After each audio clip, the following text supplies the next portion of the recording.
ఆ రోజు కేసీఆర్ గారు చేసిన సమగ్ర సర్వే మీద ఏం మాట్లాడిండు, ఇప్పుడు ఆయన ఏం సర్వే చేస్తుండు.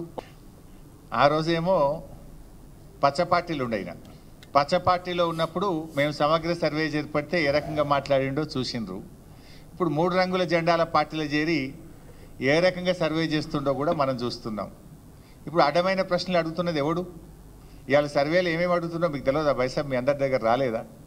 నీ ఆస్తి ఎంత, నీకు మోటార్ సైకిల్ ఉందా, నీకు టీవీ ఉందా, నీ గ్రైండర్ ఉందా, నీ కారు ఉందా, నీ ట్రాక్టర్ ఉందా, నీకు భూమి ఉందా, నీ కొడుకు ఏం చేస్తుండని అడ్డమైన ప్రశ్నలు వేస్తున్నాడు ఎవడు? ఇప్పుడు మెడ మీద తలకాయ లేనోడు ఎవడు? ఆ రోజు ఏమన్నాడు? మెడ మీద తలకాయ లేనోడు ఎవడు? వాడు ఇట్లాంటి ప్రశ్నలు అడుగుతారా అన్నాడు. ఇప్పుడు చెప్పాలి రేవంత్ రెడ్డి గారు, అడ్డమైన ప్రశ్నలు వేస్తున్నోడు ఎవడు, మెడ మీద తలకాయ లేనోడు ఎవడో ఇవాళ ఆయన చెప్పాలి, ఆయనే సమాధానం చెప్పాలి. అంటే నువ్వు ఆ రోజు ఏం మాట్లాడినావు, ఈ రోజు నువ్వు అడుగుతున్న ప్రశ్నలు ఏంది, ఈ రోజు నువ్వు సర్వే రూపంలో ప్రజల్ని ఏ రకంగా ఇబ్బంది పెడుతున్నావు అన్నది ఆయన నిజస్వరూపం మనం ఈరోజు చూస్తూ ఉన్నాం. ఆయనది బీఆర్ఎస్ హయాంలో కొన్ని అక్రమ కట్టడాలను కూలిస్తే అది జాతి ద్రోహం అని, అది క్రిమినల్ వేస్టలని కిరాక్ మాటలు మాట్లాడిండు రేవంత్ రెడ్డి ఆ రోజు. ఇవాళ అధికారంలోకి వచ్చిన తర్వాత ఇష్టం వచ్చినట్టుగా పేదల ఇండ్లను ఏ రకంగా కూలుస్తున్నాడో మీరు చూశారు. ఇది అన్యాయం అని అడ్డొస్తామని మేము మాట్లాడితే మమ్మల్ని కూడా బుల్డోజర్లు ఎక్కించి మిమ్మల్ని తొక్కుతా చంపుతా అని ఎంత ఘోరంగా ఈ ముఖ్యమంత్రి మాట్లాడిండో మీరు చూసాం. ఇవాళ హైదరాబాద్లో ఎక్కడ చూసినా రేవంత్ రెడ్డి విధ్వంసాలు శిథిలాలే కనబడతాయి. ఈయన ఏడాది పాలనలో కూల్చిన ఇండ్లే ఎక్కువ, కట్టిన ఇల్లు అయితే ఒక్కట్లేదు. ఏడాది రేవంత్ రెడ్డి పాలనలో కట్టిన ఇల్లు ఒక్కటి లేదు. ఎక్కడ పోయినా కూల్చిన శిథిలాలు మాత్రం కనబడతాయి. పాప మా పసిపాప నా పుస్తకాలు తెచ్చుకుంటా, మా నాన్న కొనిచ్చిన వాటర్ బాటిల్ తెచ్చుకుంటా అంటే కూడా సమయం ఇవ్వకుండా కూల్చినావు కదా. Is it not criminal waste mister Revanth Reddy? ఇది క్రిమినల్ వేస్ట్ కాదా? ఆ పిల్ల అమ్మాయి విద్యా సంవత్సరాన్ని కూడా ఆగం చేసినావు. మానవత్వం లేకుండా వాటర్ బాటిల్ని కూడా తెచ్చుకోకుండా కూల్చినవే. మరి ఆ రోజు నువ్వేం మాట్లాడినావు, ఇవాళ నువ్వు చేస్తున్నది ఏందో ఒక్కసారి ఆత్మవిమర్శ చేసుకో. ప్రతిపక్షంలో ఉన్నప్పుడేమో పోలీసుల గురించి కన్నీరు పెట్టి, అధికారంలోకి రాగానే పోలీసులతోని పోలీసుల కుటుంబ సభ్యులతో కన్నీరు పెట్టించిండు. ఆనాడేమో మొసలి కన్నీరు, ఇప్పుడేమో ఆ కుటుంబాలతోని ఆ పోలీసులతో కన్నీరు పెట్టించిండు. ఆనాడేమో డ్రాయర్ కోసుకపోయిన బాధలు నాకు తెలుసు అన్నాడు.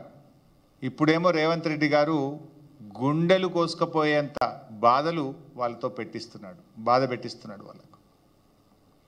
అప్పుడు తనది కూడా పోలీస్ కుటుంబమే అన్నాడు. ఇప్పుడేమో పోలీస్ కుటుంబాలను రాచి రంపాన పెడుతున్నాడు. ఏమడిగినరా పోలీసులు? వీ వాంట్ జస్టిస్ అన్నారు, వీ వాంట్ ఏక్ పోలీసింగ్ అన్నారు. అది వాళ్ళ డిమాండ్ కాదు. ప్రతిపక్షంలో ఉన్నప్పుడు నువ్వు ఇచ్చిన మాట, నీ మాట నిలబెట్టుకో రేవంత్ రెడ్డి. నువ్వు ఆ రోజు ఏ మాట ఇచ్చినావో అది నిలబెట్టుకో అని అడిగిన పాపానికి డిస్మిస్లు, సస్పెన్షన్లు, ఛార్జ్ మెమోలు ఇచ్చినావు. 39 మంది ఉద్యోగాలు కూడా బీకినావు. పోలీసుల చేత పోలీసుల కుటుంబ సభ్యుల్ని అరెస్ట్ చేయించిన ఘనత ఇది రేవంత్ రెడ్డిది. ఇది కాదా డబుల్ స్టాండర్డ్?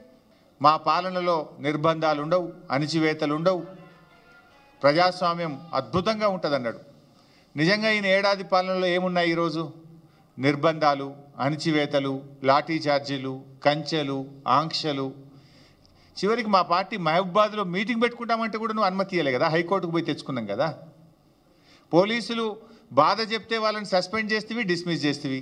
లగచర్లలో గిరిజనులు మా భూములు మాకు కావాలని గిరిజనులు రోడ్ల మీదకి వస్తే అర్ధరాత్రి పూట ఆ మహిళల్ని తొక్కుకుంటూ పోయి ఇవాళ గిరిజనులను అరెస్ట్ చేస్తేవి.